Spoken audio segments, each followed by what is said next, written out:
but let's officially call the meeting to order at 10:32. Start with introductions. I'm Rich McFall with Nebraska VR and co-chair of the CTC. Lindsay Button, MAPA. Elise Manuel, MAPA. Court Barber, MAPA. Alicia Johnson, Metro Transit. Brandon Smith, Omaha Public Schools. Thank you. And online, Melanie. Melanie Davis, co-chair with Rich for the CTC and bringing lived experience perspective. Amanda Parker with the City of Bellevue. Katie Summerlin, City of La Vista. Donna Montalegre, City of Papillion. Tammy Bradley from Florence Home. Mark Lander with Southwest Iowa Transit Agency.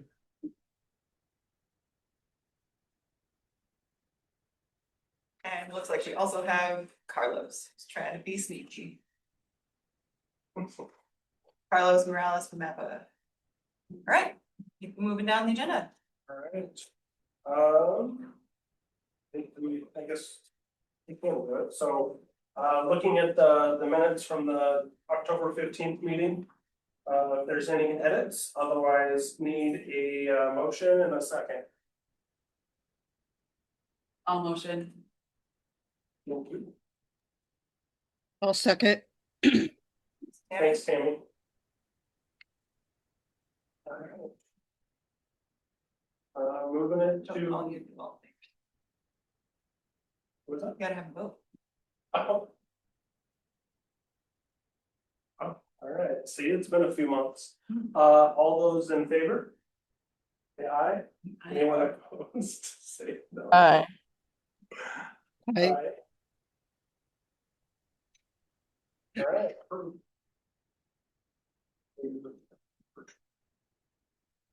All right. So let's go ahead and move this on to Lindsay with the CTC orientation. Yeah, so I figured I would just kind of start the new year off with a quick revisit to CTC as a committee, kind of where it fits in within MAPA's structures and what our main goals and objectives for this group are. After the orientation, we've got a spot here where we're going to do some member agency overviews. So everybody's going to have an opportunity to do maybe 5 minutes of a brief intro on your agency, kind of what brought you to the committee, how you're involved in transit services and things like that.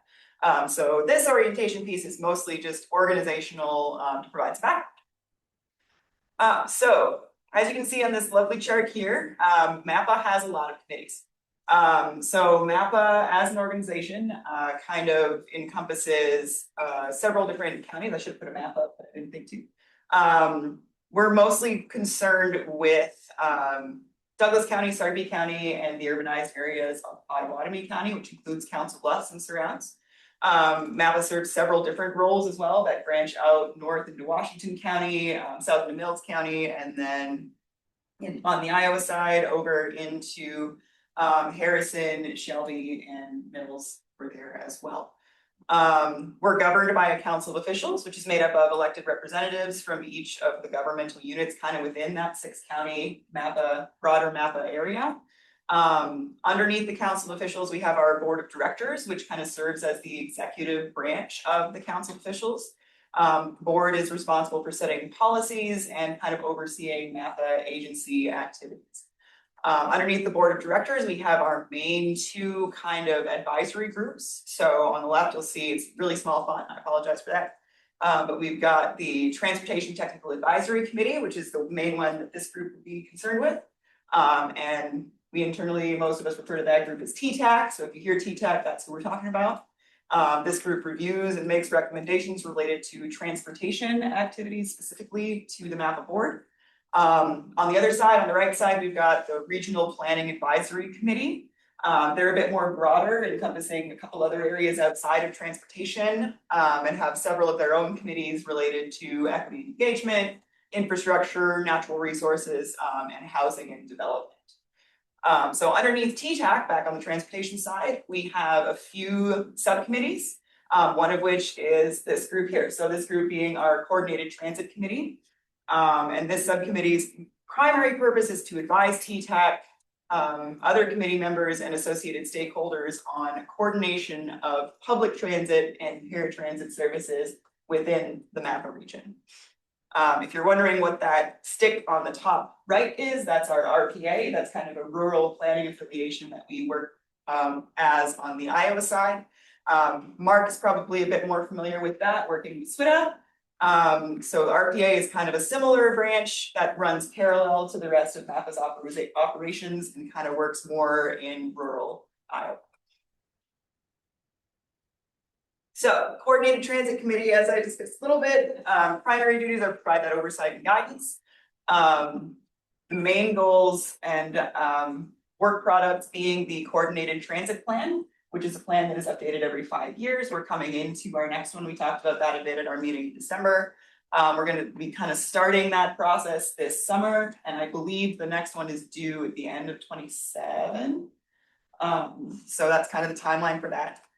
The goal of that plan being to improve coordination among various service providers within the region, and to distribute FTA Section 5310 program funds. So we do run a selection process for that funding program. We haven't run one in a while because we're still kind of working with the state DOTs to adjust how that program is managed. And once that gets a little more finalized, then we'll be opening that back up again. So the CTC structure and membership, it's I have printed out a couple copies of the bylaws for those in the room. If those online would like a copy, it's on the website, which I'll have at the end of these slides here for reference. If you want more detail.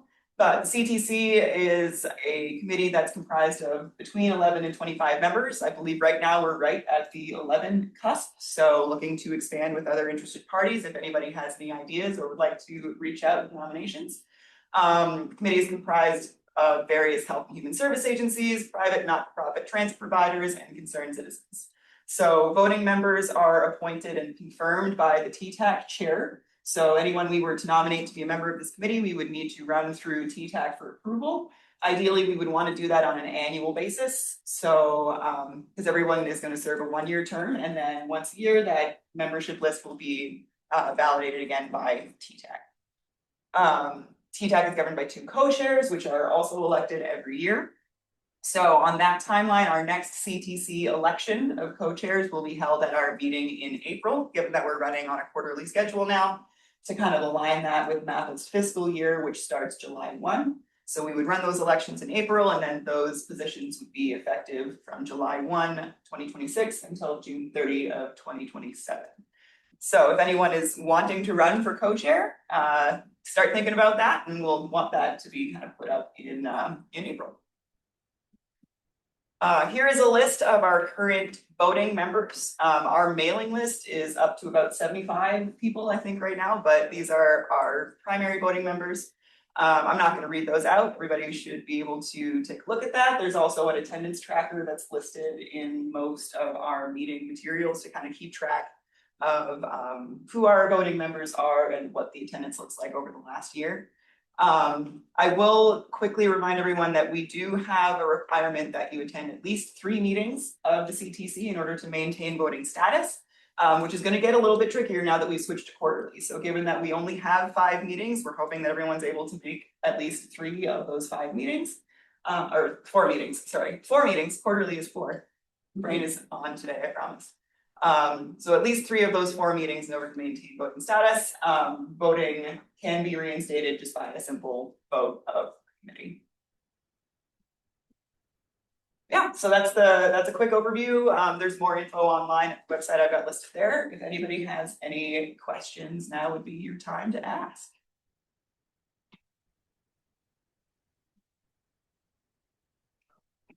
All right.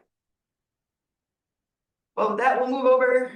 If our chair elects to move to the next agenda. That's Sounds good. You did fantastic. Thanks.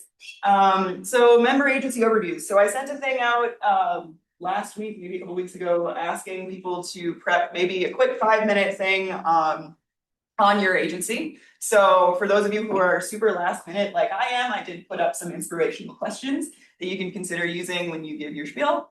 I did get slides from Metro, from Alicia, and from Nebraska VR from Rich. So we'll present those out, and then Papillion, you did provide me with a couple handouts that I will give out to people in the room. If you have links for those online, that would be helpful to drop in the chat. So who would like to go first? Which You're slide's first on the list. All right, we'll do Nebraska VR. So I didn't put them into this thing, but I've got them here, so I'll pull them up. It holds your formatting better doing it this way. All right, so we'll start with Nebraska VR. All So right, Rich. so thank you. I try to make it in Google Slides, so hopefully transition better. But ultimately, we help people with disabilities prepare for, find, and keep jobs. And then also on the flip side of that, helping businesses recruit, train, and retain individuals or employees with disabilities. That second part is primarily where I come in, being a business account manager.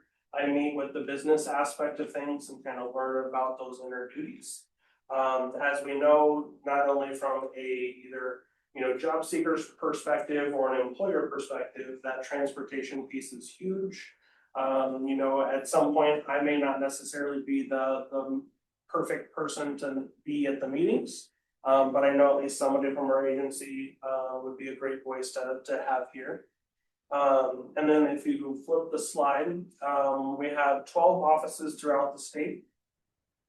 Here locally, we have 3. We have the downtown office, which is kind of at ground zero of some construction on 13th and Farnham. And then our Omaha West there at 120th and Q, just kind of across the street from Project Harmony.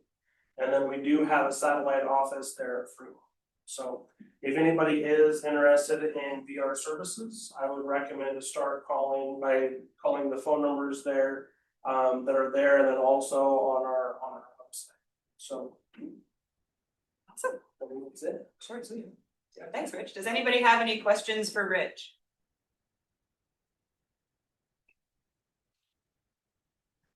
Well, hearing none, we'll go to Alicia with Metro Transit.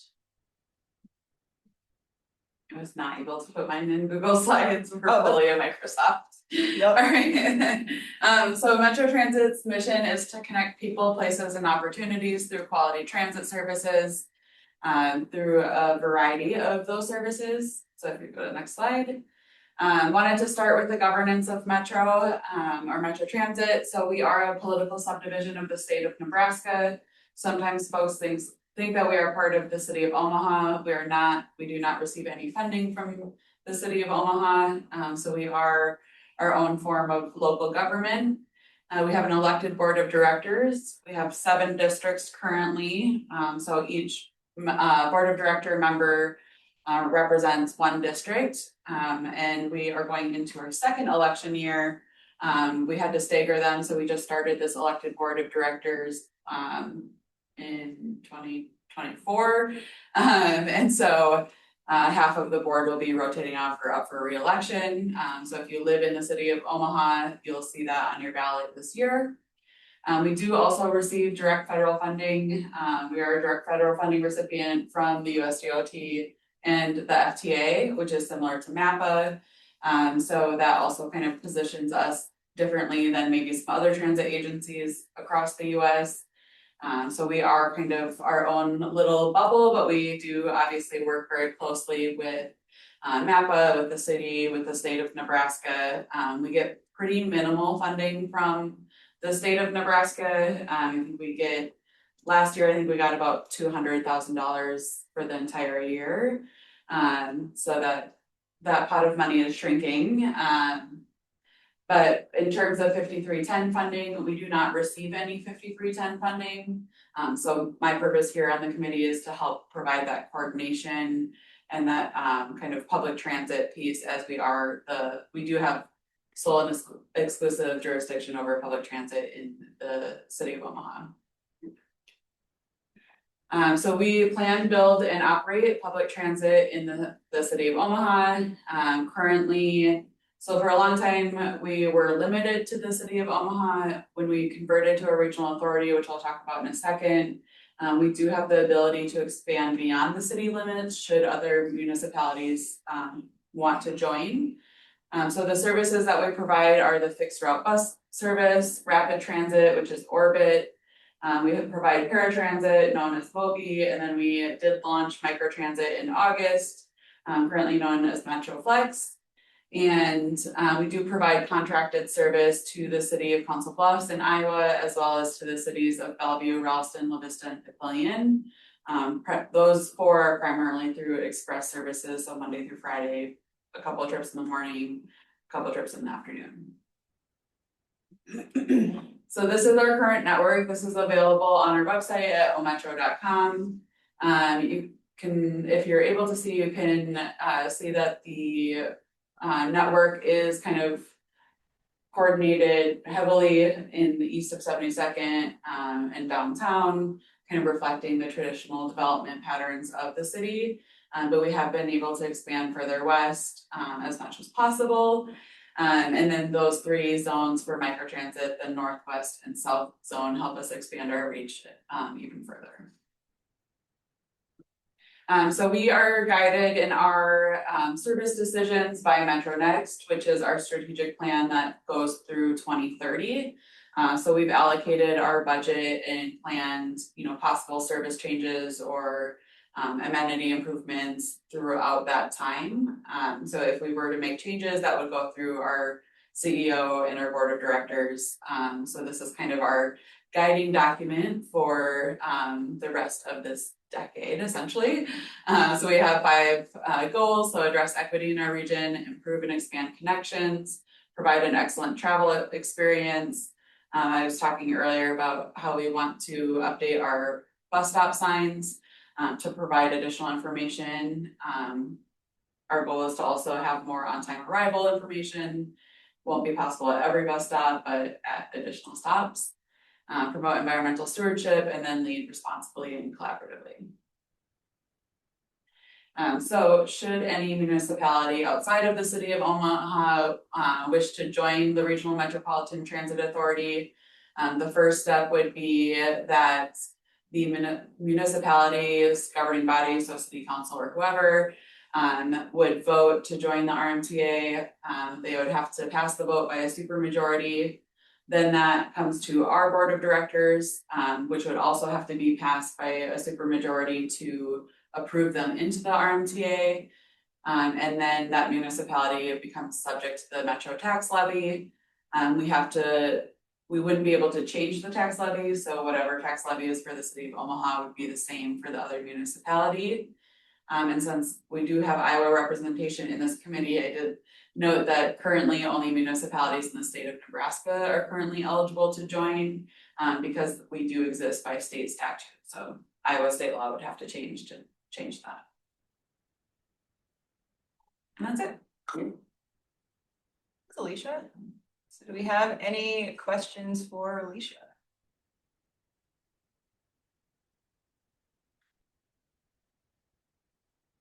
So I have a backup question for Rich. So Rich, does the VR provide their own transit service, or is it mostly connecting people to existing services? It's primarily through metro services.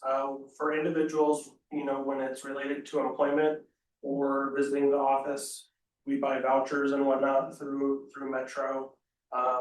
There's some, situations where they might look beyond that, but traditionally that's going to be the greatest approach because we do not do any funding or related to travel ourselves. All right, Brandon, you're in the room, so you might get voluntold. That's fine. Great. My name is Brandon Smith. Unfortunately, I don't have any that's vision ways. I must have missed that. I apologize. I did say specifically in the email that we didn't need slides. We just have a couple key people. Okay. So we're good. All right. I'm from Omaha Public Schools. I am one of the transportation supervisors of our special education division, which specializes in transportation tailored to meet the unique needs of students requiring necessary equipment with trained drivers and trained bus aides. OPS, we use a variety of technology, primarily from Zoom, one of our contractors, for real-time bus tracking and driver information and communication. Our goal is to provide greater transparency, with families, especially those with special needs. The goal is to ensure that every child arrives safely and on time, with technology kind of bridging that communication gap between parents, drivers, and the district. While meeting our FAPE federal requirements for students that require that federal transportation all the way up to age 20. So with that being said, I'm open for any questions that you may have of the district. Thanks, Brendan. Do you have any questions from anyone in the room or online? So Brandon, I would at least say this, hopefully you know of Nebraska VR, right? Mhm. Do you have a liaison there that you work with most? I don't, but that doesn't mean that we don't as a district. I'm responsible for like 100 or so vehicles, and there's 3 other of me that are responsible for another 100. So somebody else may have that responsibility, but I directly don't. And I was just asking because I could elaborate just a bit too on our stuff. We have student services, it starts at age 14, so 14 to 21 in any school. Worked with our pre-employment transition services team, our pre-ETs. And then we have our employment services, which is really all ages. So if you think of our student services as hypothetical, mock interviews, mock application, a lot of videos, exploration, that side. And then our employment stuff is really anybody who wants to work, and then, you know, the rest is kind of in the details. But just so you know, it's a resource. Okay. Yeah, thank you. Great, thanks, Brendan. Let's go online. Who online wants to go first? I will go next. This is Tammy at Florence Home. Thanks, Tammy. Sure. So I'm Tammy. I'm from Florence Home. We are a nonprofit. We are a 93-bed facility. Most of our population, I would say probably 85%, is Medicaid. We are one of the very few VA contract facilities here in Omaha. So right now we currently have 17 veterans with us. We're very proud of that. The funding helps us acquire new grant vehicles and helps us with our operating expenses. Without that and being nonprofit, it would be hard for us to acquire these vehicles. Some of the services we provide here at Florence Home is we ensure that all of our residents have safe rides to all doctor's appointments, any other medical necessity appointments that they may have. We also help out with our activities department. So we help take the residents to movies, zoo trips, shopping, family visits, things like that, to help get them out into the community. So they're not just always here at Florence Home, give them a little bit of normalcy in their life. We also do some of the other transports, you know, like if they need to go to a funeral or visit loved ones in the hospital. We also do those transports for them also. So yeah, that's Florence Home in a bubble. Thanks, Tammy. You're welcome. Do you have any questions for Tammy? I didn't realize you guys also had veteran stuff going on over there. That's cool. Oh, yes, yes. We have a huge veteran celebration every single year for them. Which is really, really awesome. I have a son in the military, so he brings people from off it. Oh, And nice. they come help us with that. So kind of neat. Great. Thanks, Tammy. Next, who wants to volunteer to go next? I'll do it. Awesome. Thanks, Amanda. Yeah, I also don't have any slides, so you get my face. That makes my job easier, so you know. Oh, good. I did it on purpose. Yeah, we're the city of Bellevue. We provide specialized transportation for the elderly and disabled who live in Bellevue specific or Bellevue proper. Not so much anymore, but we used to have a lot of SIDS in the area, and so we have to be really careful about addresses, just to ensure that they live within the city and that they pay their taxes to the city of Bellevue. That's where the 5310 comes in, funding comes in, because what they don't cover, it's covered by taxpayers. Which is why if they live in a SID, it's usually county land, And so they pay taxes to the county, not to the city. Again, it's the elderly and disabled. We have a boundary of 84th and Dodge, and we run Monday through Friday. If they are not a senior citizen, they do need to show some sort of letter from the doctor, their doctor, stating that their disability prevents them from driving. Aside from that, we don't ask any details about what the disability is or anything like that, just that it prevents them from driving, and we'll pick them up. See, prior to this role, I did, and I still do, social work and hardship assistance for people who live in Bellevue. So rent, utilities, medications, glasses, stuff like that. And then when the person who did this role retired, I kind of just took it on as well. I think, yeah, Monday through Friday. We've recently been juggling around the idea of doing Sundays. We have a lot of clients who would like to go to various churches in the area. So we've thought about doing like an 8 to noon type of run, but we just don't have the staff right now. We only have 3 full-time staff members, and usually we have a part-timer and 2 backups, but those positions have been a little hard to fill these days. I think that's all I got. Awesome. Thanks, Amanda. Yeah. Anybody have questions for Amanda? Amanda, do you know approximately how many clients you have or people that you serve? Like, On our roster, we have oh my gosh, we just said it's 327.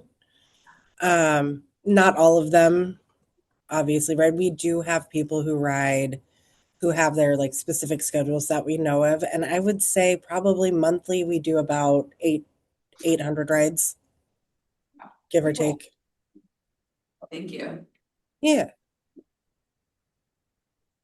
I'll go next. Awesome. Thanks, Kaylee. Yep. Thanks, My name's Amanda, and then thanks, Kaylee. My name's Kaylee Summerlin. I manage the La Vista Ralston Special Services Bus Program. We provide on-demand response rides, door-to-door transportation for seniors and individuals with disabilities who are unable to access fixed route service and that live within the cities of Ralston or La Vista. We operate Monday through Friday, 7 a.m. to 4:30 p.m.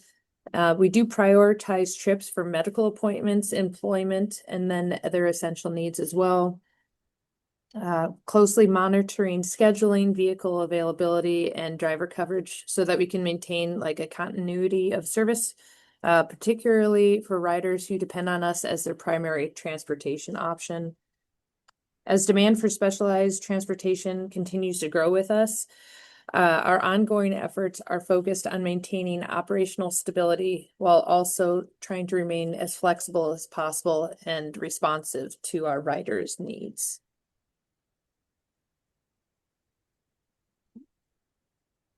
Sorry, I'm just curious. Same question. Do you happen to know how many are on your roster or how many rides? That I do not know. We have another individual who manages the specific detailed numbers, but we do have, take quite a few rides every day, at least 30 per driver, and we usually have 2 drivers on each day. So math-wise, I'd have to figure that out, but quite a few.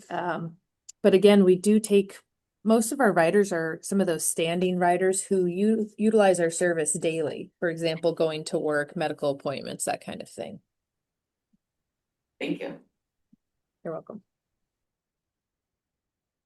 I'll go next. All right. Thanks, Kaylee. Go ahead, Donna. This is Donna Montslagray, and I'm with the City of Papillion. I'm very similar to the same thing that Amanda and Kaylee have. We have the Papillion Specialized Transportation Bus Services, and I am actually the Senior Services Supervisor. So both the 55 Plus Club, or what we call the Senior Center, and the bus services fall under me. I have been doing the Senior Center since 2014, and then in 2020, when we moved to our new building, I took over the bus services. We have 2 different bus services that run every day. One of them is specifically to take seniors from their residence up here to the 55 Plus Club and then back again, which is a free service. And then our other is the Monday through Friday medical appointments and shopping. Medical is specifically on Monday, Wednesdays, and Fridays, so we can give the allocation just to the medical and not have to worry about the shopping. And then Tuesdays and Thursdays are our shopping days. Monday, Wednesday, Friday on our medical days, we do a 10-mile radius from the city of Papillion City Hall, and that's as far as we will go. And then on Tuesday, Thursday shopping days, we will go to a multiple of places, but they do have to be within the city of Papillion for those days. We do both elderly and persons with disabilities, and we kind of follow the same thing. We don't really ask for anything for proof as far as a disability, but we really haven't run into any issues of having to do that. And the majority of ours is seniors. I would say that 5310 helps us purchase the buses that we need. And let's see what else. Looking at your questions here. I already said how I got involved. And that's about it. And same thing as Amanda, we always have to really check our addresses because we do in Papillion have a lot of SIDs, and so we have to stay within the Papillion jurisdiction to make sure that is correct. And then honestly, we would probably do more. We have one bus driver every day who does the senior center stuff, and then one that does the other bus. We would probably do more on the medical and the shopping if we could keep staff. We might be purchasing another bus, and that would really allow us to do more, but it's really the difficulties of keeping staff. All of our bus drivers are only part-time. A lot of them are, or the majority of them are retired individuals. So it's either we can't find them or we have those who don't want to work a full 40-hour a week or every week. So that's where our biggest issue is. And that's all. Donna, I have a question. Do all of your drivers require the CDL? Hold on one second. No, we do not. Our buses are the size of our buses do not require that. Okay. I might be able, maybe I'll email you because I wonder about some of those driver positions and kind of going for, you know, Amanda and Kaylee too, but if the CDL isn't necessarily there, I can at least propose that to my team to see if there's individuals looking to drive. Okay, thank you. You're welcome. Thank you. OB also doesn't require CDLs. Nobody does it?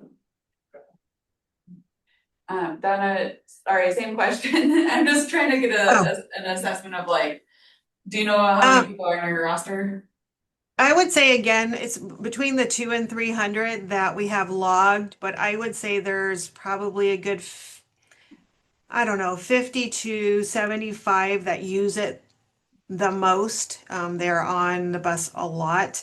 And then I would say that we do about 500 to 600 boardings a month.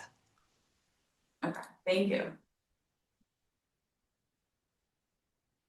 Awesome. Thanks, Donna. You're welcome. Oh, okay. Who else we got here?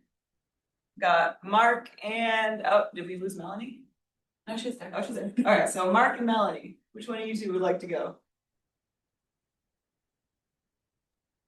I'll go. So my name is Mark Lander. I'm with Southwest Iowa Transit Agency. We provide public transit in the Southwest 8 counties, which is Harrison, Shelby, Mills, Montgomery, Pot, Cass, Fremont, and Page counties in Southwest Iowa. We serve everybody, so I mean, we don't have any there's no forms anyone has to fill out to be able to utilize our services.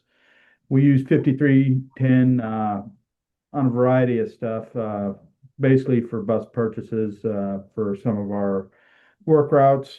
And then I got involved with the committee. You know, I think SWIPCO's always been involved as far as I'm aware. So we just like to play a role. Thanks, Mark. Anybody have any questions for Mark?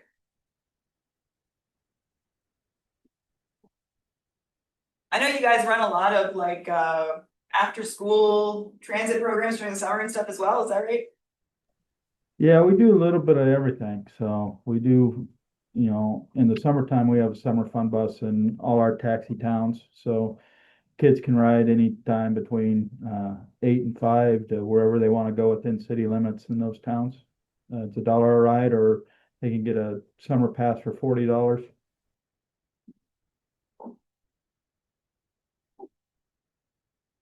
Thanks, Mark. All right, so last but not least, we've got Melanie. So I know, Melanie, this is kind of agency, but I would say that you, in and of yourself, are basically an institution. So you I can am. however much as you would like. Yeah, so go ahead. Yeah, Melanie, I'm a paratransit user. I use it anywhere from 3 to 5 times a week, so almost every day, really. I go all over, so this is what you guys do. I go to work, I go to school, I go to the grocery store, I go to movies, I go all over. So this is real life for me. Um, so I need that 5310 funding and I need the services to work. I'm here to make the services be coordinated so that I can go to all these other cities that you all are talking about. Right now, I'm relatively limited. We're getting better because I've been loud about it and we need to make it work. We'll see how much longer I'm going to stay involved though, because I would like to say the way that the committee is going, I'd like to see what you all want from me as I participate. I'm a little concerned now that we've moved to quarterly meetings as well as just the goals of the committee in general. I don't know what you want from me, so I want you all to think about that as we go forward. That's it. I think that's fair. I would say that we absolutely value your perspective, and that's probably the biggest thing that we kind of need from you moving forward, especially as we're getting into our coordinated transit plan update. It's kind of helping us find out where a lot of those gaps are and where we should be pushing for improvement. I know it's a little challenging, given that we aren't focusing on one particular agency, but rather kind of how the coordination works between all of the transit providers in the region. But yeah, that's definitely something we'll want to make sure we solidify and bring back to you to make your value a little more apparent. Yep. So, And I can take questions too, but I mean, yeah. Does anybody have any questions for Melanie? So I would at least give a statement, Melanie, you really helped me understand a different perspective on just transit itself. I know that, you primarily utilize Moby for a lot of that. When we did our like field trip day of doing like the fixed route, even and I know you were vulnerable in saying this, but kind of being kind of overstimulated a bit on the bigger bus scenario. I think that kind of helps open everyone's eyes that it's not necessarily just a physical like barrier or like a mobility barrier, but kind of looking at the person as a whole scenario. So I would really say, even though that I think we all really respect your time that you put into the meeting. I know for one, it's a chore just for you to go anywhere, because I know we've had those conversations. I would say kind of as a rebuttal that if, you wanted to continue to participate over Zoom, you are of course, more than welcome to do that. I know that you really like to kind of challenge some of those norms of pushing through it and being in person. So I would just kind of say that, of course, that's your own perspective, but at the same time, I think it would be completely understandable. However you wanted to participate, even, a little or a lot. thank you. You have any other comments or questions for Melanie? Great. Well, in that case, I think that kind of covers everyone that we've got today. We are missing Community Alliance, I think is the only one that wasn't able to make it. And Council Bluffs. So Tammy messaged me earlier to say she was sorry she wouldn't be able to make it today. Maybe we'll put them on the spot at a future meeting. But otherwise, I want to thank everybody for taking the time to kind of do that little bit of a roundtable intro. I know it's kind of easy to get lost in the weeds, and kind of forget who's all in the room with us in any of these meetings. So appreciate y'all taking the time and kind of going through that. I would reiterate that, because at least my big takeaway is just kind of understanding each of the different agencies, and I think, you know, in today's world where I feel like we're all kind of putting out multiple scenarios, you know, even just hearing that there's many varieties that don't require the CDL, you know, hopefully we can utilize our internal, like each other, on how to hopefully, you know, kind of collaborate forward. So I like the member agency update, so I think, you know, even as we have newcomers join, if we can somehow do a little fraction of this. I don't know about anybody else, but I feel kind of silly even saying this, but I know I would like to learn a little bit more about like SWITA. I don't feel like I truly know enough that if somebody was to ask me about it, other than saying, you know, go to a website, and there's somebody that frequently joins our meetings. But that's about all that I would know on that.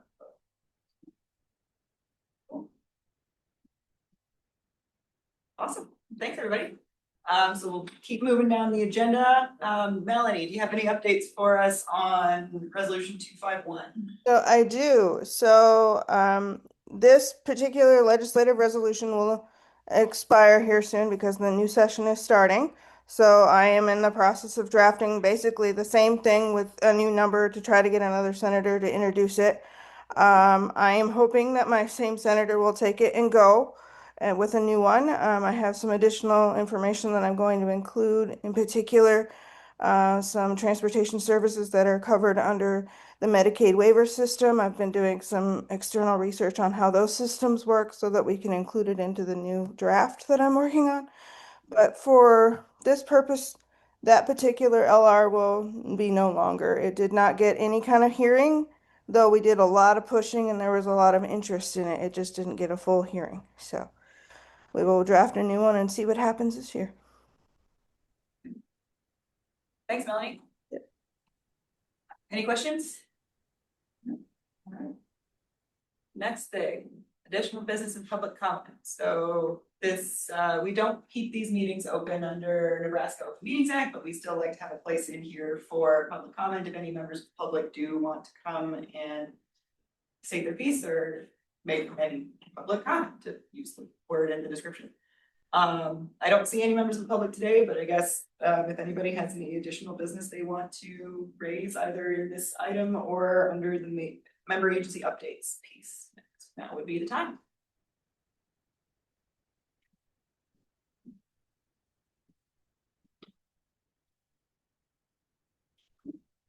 So this member agency updates agenda item is something that we've kind of added more recently. Just it's something that we do in some of our other committees as well, to just give everyone in the room an opportunity to say, hey, this is something that we're working on, or something that we're wrapping up here quick, or something that we have coming up, just to kind of give everybody in the room an idea of where we might be able to help out if needed.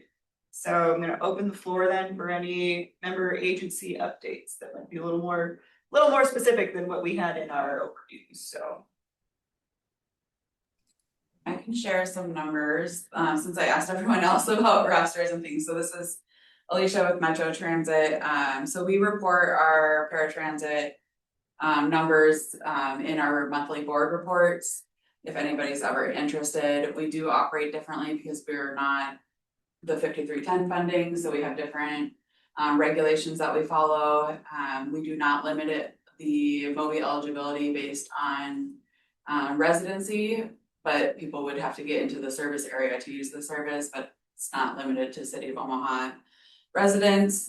We do have residents from all of the surrounding municipalities, or riders from the surrounding municipalities.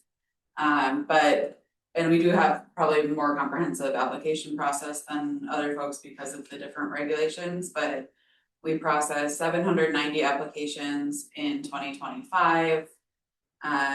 We did, for kind of the entire year, we had 98,070 passengers on Moby. So that includes both the riders and as well as any PCAs or companions that ride with the individuals. We did 92,008 trips that were scheduled, and that's how we kind of plan our staff. We've kind of been averaging about 400 trips during the week per day. So we've seen quite an increase in paratransit demand, which we're working to meet as we have to meet 100% of demand.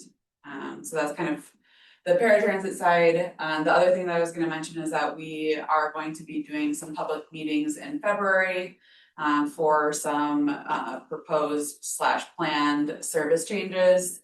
It will meet our major service change threshold for Title VI. But if folks are interested in joining, I can send that information to share out as well.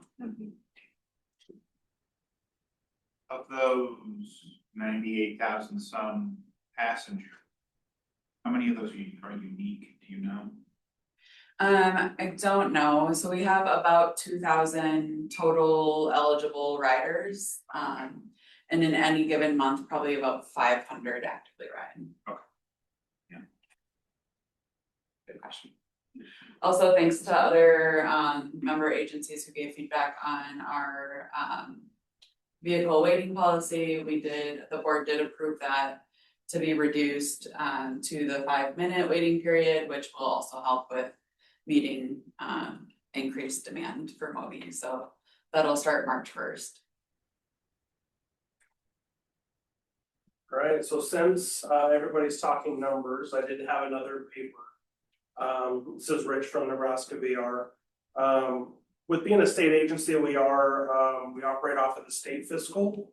So same July 1 through June of 31, but we also kind of go program year. So this information is almost outdated at this point, but I still want to share some of the good numbers. So for our employment services, job seekers, this is statewide, 3,113 clients, various age ethnicities, as well as the ages.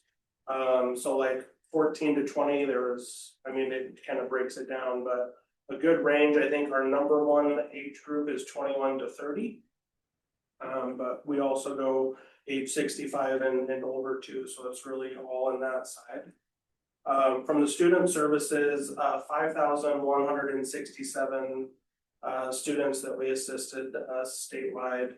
Looks like the most common age is 16, but again, we do 14 to 21, really, as long as they're in support of the school side. So, like I said, it's a little outdated, but I can only assume the numbers have grown.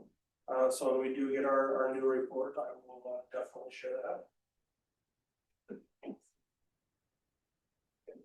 Any other member agency updates? In that case, here's kind of some of the next meetings we have coming up with MAPA. Our board of directors is tomorrow. Was that tomorrow? It is tomorrow, isn't it? Board of directors is tomorrow. And then our RPAC, which is that Regional Planning Advisory Committee that I kind of showed you guys in our chart there, is meeting February 6th. So it's gonna be the first Friday in February. Our next meeting, TTAG, is going to be February 20th, and then our next meeting for this group is going to be April 15th. So just a quick reminder that at that April 15th meeting, we're going to want to be holding chair and co-chair elections. And we're also probably going to be starting to talk about getting started on the next CTP update, and then a couple progress reports on that brainstorming workshop we had in December for action items out of the last CTP. So that's kind of what I got on the docket so far. If anybody has any particular special interest topic they would like to include on the agenda, reach out to myself or Melanie or Rich and let us know. And we will kind of work to get that added as well. So I would add real fast back to the additional business and section. Just kind of in between this meeting and the April meeting. Try to think of your network of who else could join the committee. So kind of looking at growing the committee, like Lindsay said earlier, I think we're at our 11, where we definitely need to kind of work on that a bit. As well as, just kind of preparing those conversations for next election. So those two is probably the bigger takeaways. And I would like to add with that, Rich, I would love to see another user from another area. I can only give you so much perspective of services that I've used. So if there's another user maybe from Iowa or Bellevue or anywhere else that would be interested in, I think that perspective would help you all a lot. Just so if you know anyone. Yeah, thanks, Melanie. That's exactly what I was thinking too. Bellevue, La Vista, Pavilion, any of those where maybe if you've got a rider that would love to have their voice be heard. I think Melanie's right on the money on that one. All right. Short and sweet. Yeah. That's all we had. All right. Motion to dismiss. Yes, so. All right, let's go. Awesome. 11:23. Thanks so much, everybody. Appreciate your time, and we'll see y'all in April.